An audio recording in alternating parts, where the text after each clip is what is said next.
What the hell is this Bruce Lee shit? Sports. Don't hit back. Man, forget this clown.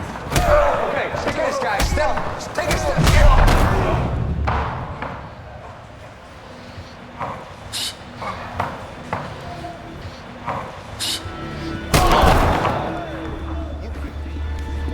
What about him? No. Hey, I said no. What's up, Mr. Miyagi? Dude, I can't wait for Cobra to wreck this dude. What the fuck? Practicing your wax on, wax off? What do you even call that? Thai bro?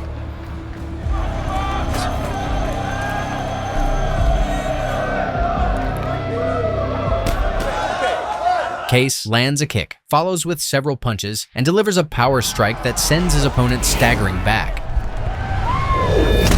He easily parries the man's attacks, making him swing into the air. After dodging another hit, the victor counters with his own and kicks the challenger against the ropes, following up with repeated blows to the face and body. A brutal strike sends the opponent flying, and the referee calls for a break. At his corner, the fighter questions why they want the match to go the distance and end with a decision. His trainer explains that it's either that or no one will want to face him. When the next round starts, Case ignores the advice. He lands a strong kick, locks his rival's arm, and forces him to tap out.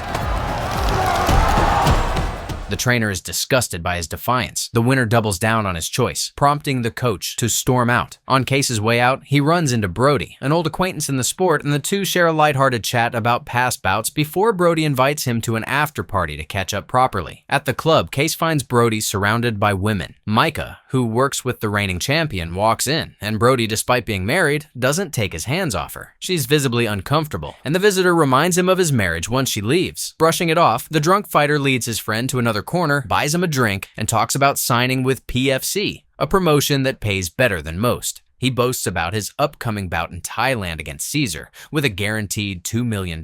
His companion calls the company a freak show, saying no amount could fix the injuries Caesar can inflict on him. Brody laughs it off, says he values the honesty and invites him to train with him, but the offer is declined. A woman whispers something to Brody and he leaves. Micah approaches Case again, saying Brody needs help, but he brushes it off, asks her to remind him of her name, and walks away. He then notices two men making a call and running toward Brody suspiciously, so he follows. The men find the drunk fighter kissing a woman. One records it while the other, claiming she's his wife, punches Brody. Case intervenes, tries to de-escalate, but ends up punching one man in the throat and kicking the camera out of the other's hand before helping his friend get away.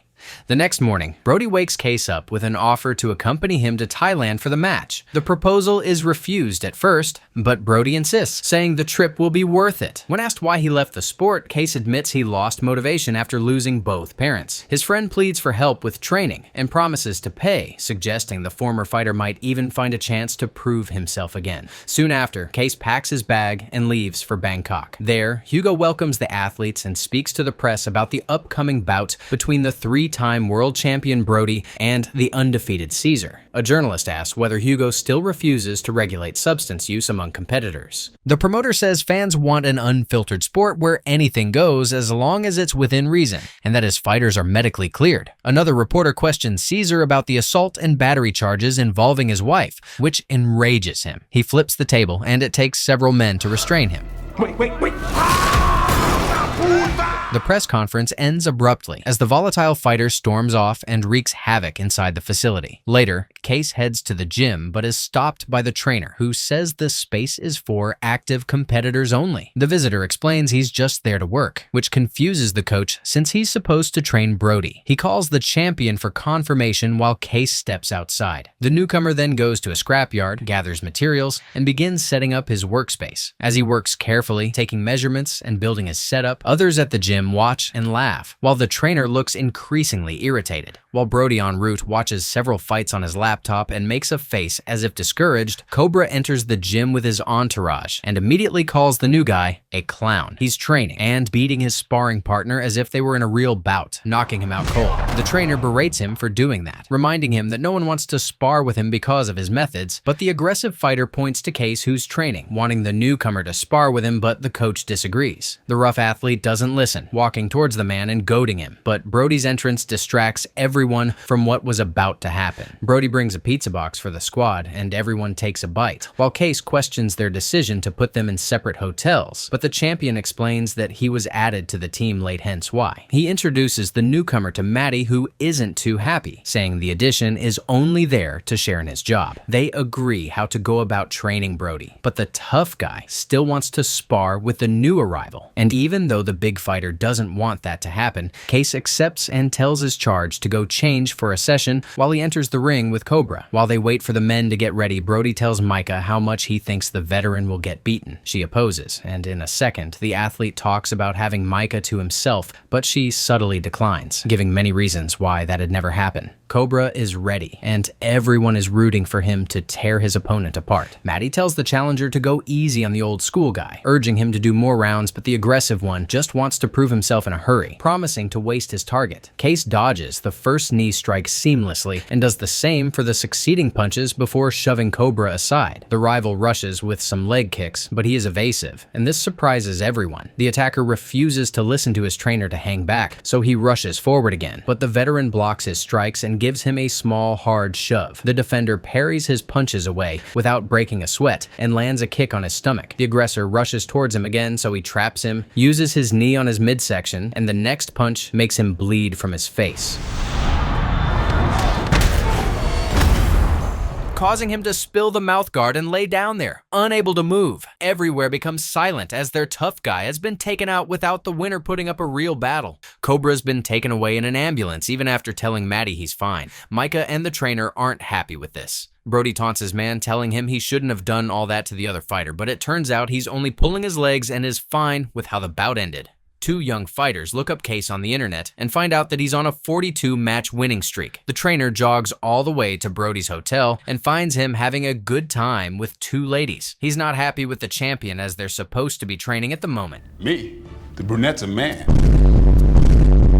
That dampens the mood around, causing her to run off. Brody's late to training, and as Case yells at him, Maddie massages his ego, assuring him they'll get him to shape, but mentions that the addition is a big issue in camp. The champion sticks to his decision to let the newcomer stay, arguing it's his camp. Just then, Hugo walks in, and the whole place becomes still. He wants to see the person who took out his man and hospitalized him, giving him a concussion and some broken ribs. He remembers Case from way back, but their last meeting isn't one the veteran would love to remember. The promoter offers to give the fighter a chance to compete in place of Cobra, but the offer is turned down. Brody wonders why his trainer would pass up such a chance. Micah tries to talk to the boss about the situation, with the man almost touching her inappropriately. Taj offers himself to fill in the spot, but the promoter says he has no time to waste, and just then Case offers to spar the boy, promising to take it easy on him. They enter the ring, and the veteran allows the young fighter to have a go at him without making an effort to counter, but the boy still fumbles it, making Hugo leave without any word about the prospect. But Micah thinks Case will be proper for the company. The boss doesn't want to deal with a personality like that, and when she asks him what their history is about, he yells that she focuses on bringing the buzz to the upcoming bout and leaves out what's not in her job description. Back at the gym, Brody wonders why his man would miss such a chance to impress Hugo, but the trainer doesn't care, rather focusing on preparing the champion. While Case trains, Taj and his friend walk up to him, and after admiring his technique, they ask him why he put himself down for Taj, and he says he only wanted the prospect to have a shot at proving himself to the boss. They want him to train them, and after he declines, he calls them back and promises to give them a few lessons when he's done. At the end of the day, the young boys walk up to Case and remind him of his promise. He begins teaching them, but after noticing their blows are so weak, he pauses the practical and begins a theoretical session,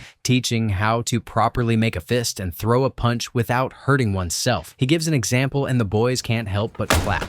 Calls their applause bullshit. He tells them distance and the proper technique will always give one an edge. He prepares a better and more tedious punching plank for them, hands them something for the bruises they'll get, then leaves, but murmurs on his way out. Back at the hotel room, Brody's watching Caesar's bout, and he concludes that he must do anything to avoid the big guy's power shot. He hopes his trainer would help him achieve that, and this pains Maddie. At the gym, pressmen and women gather around to ask Brody some questions. After basic questions about how nervous he is concerning the upcoming match, he talks about being only nervous about the damage he'll inflict on his opponent. The journalist goes on to ask about the incident at the club where someone pulled him out of, but claims it was Rampage who came to his rescue, so the champion informs them the piece of info is totally incorrect. Just then, he sees Case training and asks who that is, but another journalist confirms he knows who that is. Mentions his name, with the former thinking the veteran lost his life in prison. Case is stepping out when he sees Micah, who calls his attention to always walking past her since the first time they met. She makes him comfortable around her, and he finally relaxes and chats with her. She wants him to reconsider the boss's offer and not focus solely on training Brody, but he reminds her that it's the reason he's in Thailand, and that he'd love to focus on that. She insists that if he won't ask her out, then she'll do it herself, so she fixes a date and asks him to please honor it.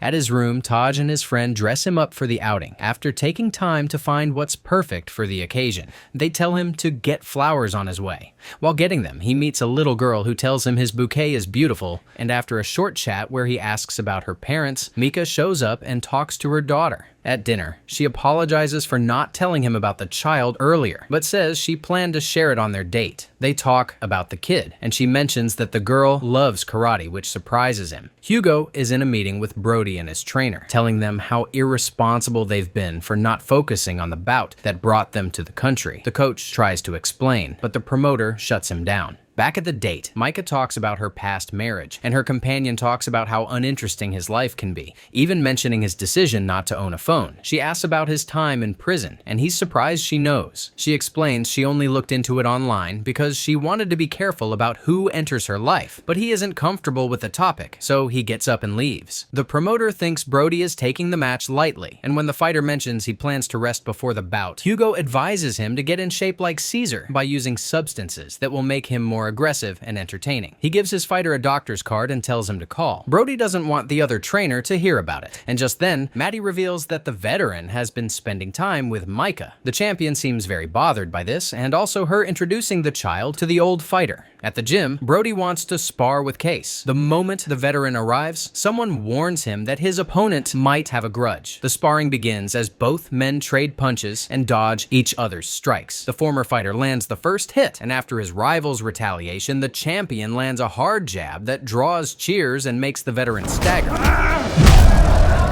Brody rushes him before he recovers, but the experienced one clinches him, asking why he's so aggressive. His opponent keeps striking until the defender locks his arm and forces him down. Brody fights his way out and begins using his knees and landing heavy blows. Both men stand again, and the veteran gains the upper hand, landing a hard kick to his rival's stomach.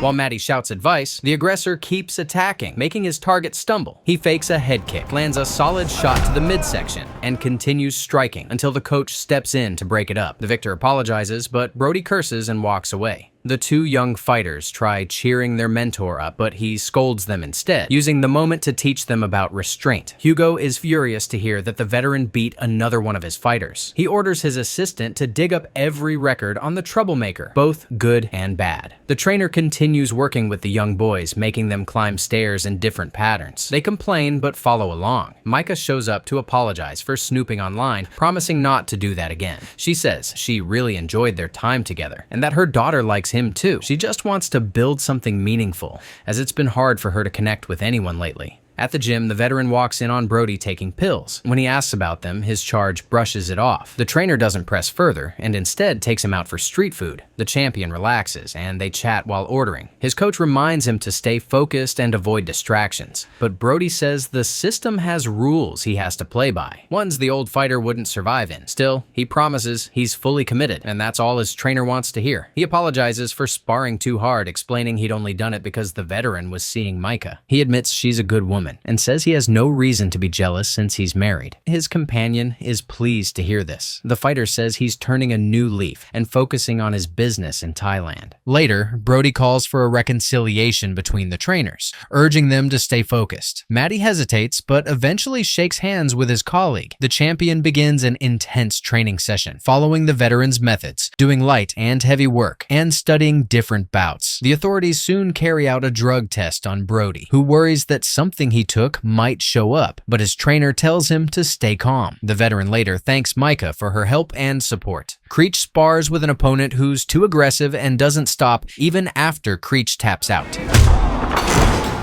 Jija, who's been training on her own, steps in to spar with him instead. She dodges and blocks his attacks before landing precise hits that make him stumble. When he charges again, she kicks him in the face and finishes him off with quick, clean strikes.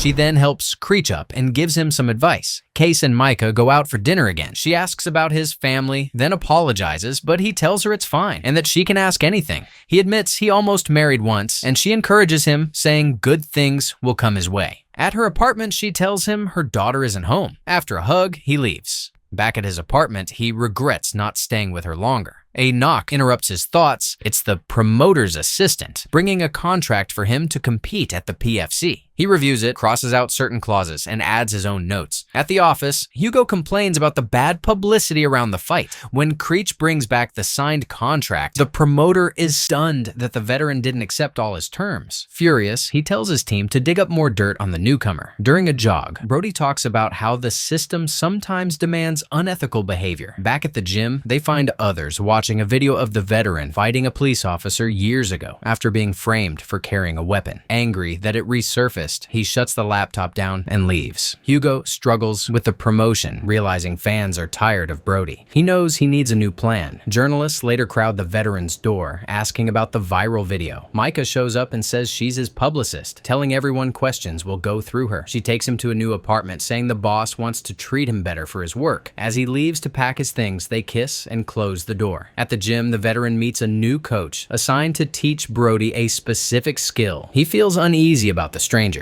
During training, the man goes too hard and breaks Brody's leg, claiming it was an accident. At the hospital, doctors confirm the champion will be out for many weeks and will miss the bout. His trainer tries to comfort him, reminding him of his insurance, but Brody reveals he's been on steroids, which will void it. Luckily, the veteran, with Matty knowledge, had switched his pills for harmless ones, saving his coverage. Hugo visits the veteran, saying he now has to face Psycho Caesar for $1 million. The fighter hesitates but accepts, and soon TV networks report the new matchup. Matty becomes his primary coach, while Brody offers advice. Rampage calls the injured champion to rant about their resemblance and how he's being mistaken for the veteran. Taj worries that the veteran broke his principles by accepting the bout, concluding he'll also ditch staying principled like he's learnt from him. Boyka agrees that something about Brody's injury seems off. The investigator looks into it and finds evidence that Hugo ordered the sabotage. He considers backing out, but everyone tells him the best way to deal with the promoter is to win the match. The veteran trains hard, with everyone supporting him. Brody shares tips about Caesar's fighting style. Hugo and his team arrive at the arena excited for the event. Boyka tells him she's quitting, then joins the opposing camp. During the photos, fans confuse the challenger for other fighters, but he plays along.